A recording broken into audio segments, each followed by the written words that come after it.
Pour présenter notre projet culturel, nous avons choisi les sujets la cuisine de Versailles pendant la Révolution française.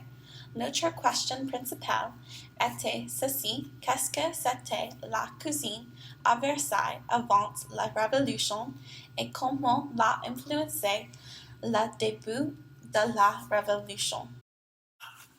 Alors, Versailles est un des plus riches châteaux en France, mais son histoire n'était pas toujours si grande. Versailles avait les luttes pendantes et menant à la Révolution française. Il y avait beaucoup de raisons pour la Révolution française, comme l'économie, les politiques et les problèmes sociaux.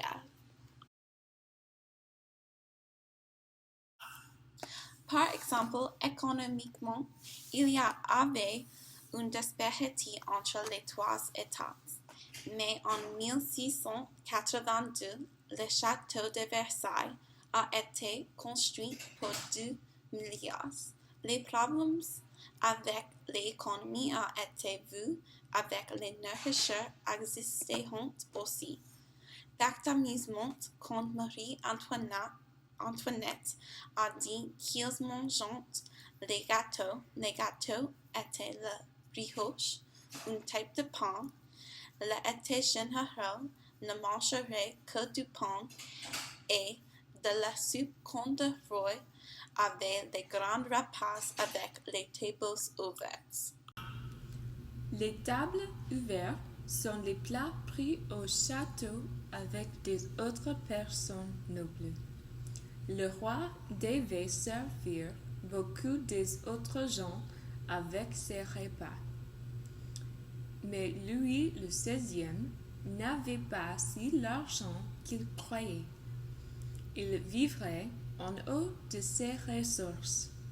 Alors le roi Louis XVI a demandé les grands plats et les repas fantastiques, mais Versailles n'était pas si riche comme il pensait. Le grand château luttait avec l'argent, même si son lutte était moins sérieuse que celle des citoyens.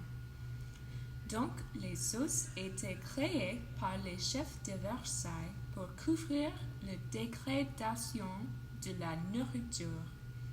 Vraiment, le roi avait du peur de l'empoisonnement.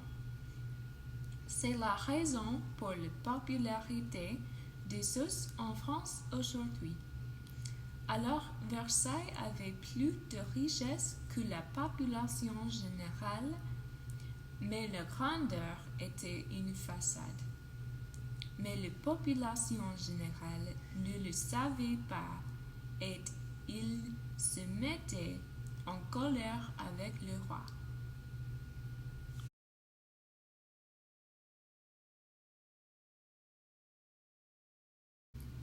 Donc, la Révolution française a commencé en 1789. Elle a fini dans les années 1690 avec la montée de Napoléon Bonaparte. La situation s'est aggravée quand le roi a proposé des impôts élevés.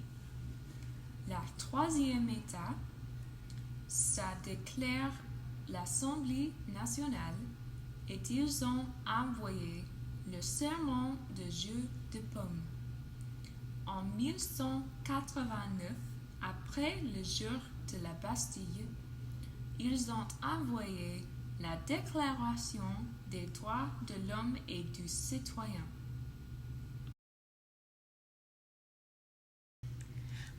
La Révolution a été influencée par la cour de Versailles et les disparités économiques. Alors, c'était un temps de lutte par les nobles et les citoyens avec l'argent et les ressources, et il n'y avait pas beaucoup de richesses comme on peut penser.